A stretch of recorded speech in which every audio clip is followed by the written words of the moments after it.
चलें, ये मैंने कंटिन्यूटी की डेफिनेशन आपको समझा दी। अब नेक्स्ट जो है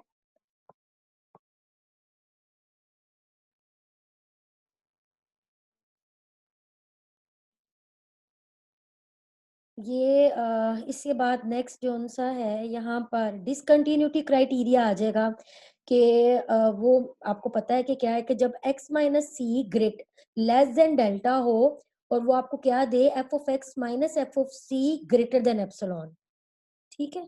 तो फिर ये अभी डेफिनेशन है 5.1.5 let A be the subset of R and let F A tends to R. If B is a subset of A, we say that F is continuous on the set B if F is continuous at every point of B. अब ये इसकी examples कुछ हम देख लेते हैं।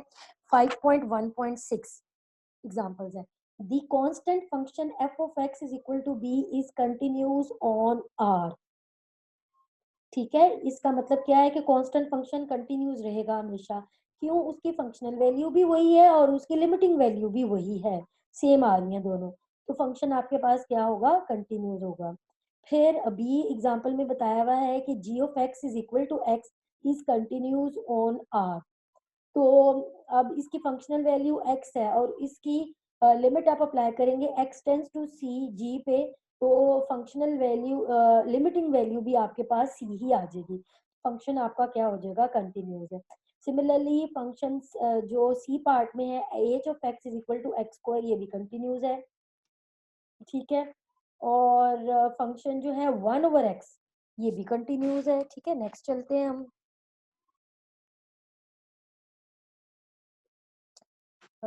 Last वाला क्या कह रहा था? जरा डी पॉइंट दोबारा पढ़ते हैं।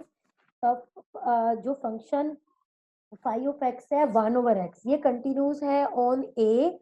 एक ऐसा सेट है, डोमेन कैसे डिफाइन की गई है कि एक्स जो सा है वो जीरो से बड़ा हो। जैसे ही एक्स इक्वल टू जीरो आएगा तो 1 ओवर जीरो इन्फिनिटी हो जाता है, फंक्शन तो वहां पे अनडिफाइंड हो गया। तो जो फाइव ऑफ एक्स की वैल्यू 1 ओवर एक्स अगर मतलब फाइव ऑफ एक्स की वैल्यू 1 ओवर एक्स, ये जो फंक्शन है ये कंटिन्यूस कब है? जब एक्स ग्रेटर देन जीरो है।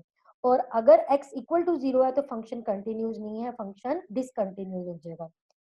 ठीक है, उसके बाद जी एग्जाम्पल में है a is equal to r and let f be a Dirichlet function defined by this f of x is equal to, इसकी वैल्यू 1 है अगर x रैशनल है और इसकी वैल्यू 0 है अगर f इरेशनल है। तो ये फंक्शन जो है ये डिसकंटिन्यूस है। नजर आ रहा है कि उसकी लिमिट ही इक्वल नहीं है। ठीक है, तो फंक्शन क्या है? वो डिसकंटिन्यूस है। ये मैंने एग्जांपल्स करा दी, अब नेक्स्ट चलते हैं हम।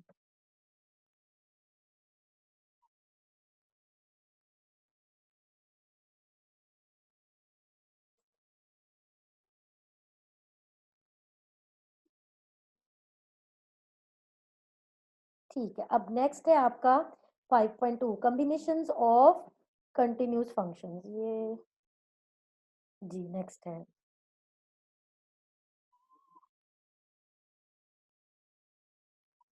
जी थ्योरम है 5.2.1 let a be the subset of r and let f and g be the functions on a to r and let b belongs to r. Suppose that c belongs to a and that f and g are continuous at c. अब आपने ये theorem हमने limit के जब theorems किए थे उसमें भी पढ़ा था कि जो जब दो फंक्शन की लिमिट एग्जिस्ट करती है तो उन दोनों के प्लस की भी करती है, उन दोनों के डिफरेंस की भी करती है, उन दोनों के प्रोडक्ट की भी करती है। उसके साथ अगर कोई हम कांस्टेंट मल्टीप्लाई करें उसकी भी लिमिट एग्जिस्ट कर जाती है। अगर वो दोनों फ्रैक्शनल फॉर्म में हो फिर भी लिमिट एग्जिस्ट करती है। तो इधर भी सेम यही हम प्रूव करेंगे कि अगर दो फंक्शन कंटिन्यूस है तो उनका प्लस भी कंटिन्यूस होगा, उनका डिफरेंस भी कंटिन्यूस होगा, उनका प्रोडक्ट भी कंटिन्यूस होगा। उसके साथ अगर हम कोई स्केलर मल्टीप्लाई करेंगे वो भी कंटिन्यूस होगा। और एफ ओवर एज फॉर्म का यानी क्वेश्चन फॉर्म में जो फंक्शन होगा वो भी कंटिन्यूस होगा। तो ये प्रूव है, इसका देख लेते हैं आगे प्रूव कैसे किया हुआ है उन्होंने। If c belongs to a is not a cluster point of A, then the collision is automatic. Hence, we assume that C is a cluster point of A. अच्छा जी, यानी C उसका लिमिट पॉइंट है और उसके neighbourhood में कहीं ना कहीं बिलोंग मैम कर रहा क्लस्टर होगा। पॉइंट क्या होता है? लिमिट पॉइंट, जो मैंने लिमिट पॉइंट की डेफिनेशन आपको करवाई हुई है ना कि लिमिट पॉइंट का जो लिमिट पॉइंट क्या होता है कि वो उसकी नेबरहुड में से कोई ऐसा पॉइंट होता है कि उसका उस सेट के साथ जो इंटरसेक्शन है वो नॉन एम्प्टी है। ये मैंने क्लास में बहुत डिटेल में लिमिट पॉइंट की डेफिनेशन सादिया मैंने करवाई थी लिमिट पॉइंट की डेफिनेशन। यस मैम, करवाई थी आपने। हाँ, क्लस्टर भी बताया था। क्लस्टर भी वही है, क्लस्टर भी लिमिट पॉइंट का ही दूसरा नाम है। अब जस्ट आप फोकस करें कि जब दो पॉइंट जो फंक्शन कंटिन्यूज है तो उनका प्लस भी कंटिन्यूज होगा। तो और जो कंटिन्यूटी की डेफिनेशन मैथमेटिकल फॉर्म में बनती है वो क्या बनती है वो मैं जरा आपको बोर्ड पे बता देती हूँ।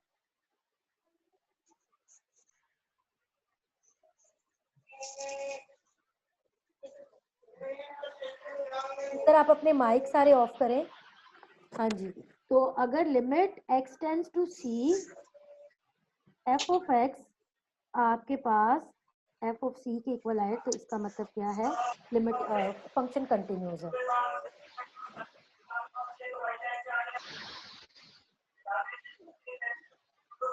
ये लिमिट ये कंटिन्यूस फंक्शन की डेफिनेशन है मैथमेटिकली फॉर्म में। ठीक है, जस्ट 1 मिनट जी। अच्छा जी, उसके बाद स्क्रीन हम शेयर कर रहे हैं अपनी बुक पे वापस। जी, अब वो ए पार्ट में कह रहा है since f and g are continuous at c then, अगर वो एफ और जी दोनों कंटिन्यूज हैं तो by definition of continuity f of c is equal to limit x tends to c is equal to f of x and g of c is equal to limit x tends to g x tends to g of x. Hence it follows from the theorem 4.2.4 a. बेटा मैं बार बार आप लोगों को कह रही हूँ ये लाइबा हफीज कौन है, माइक क्यों नहीं अपना ऑफ कर रही? मैंने म्यूट किया भी है फिर आपने ऑन कर लिया।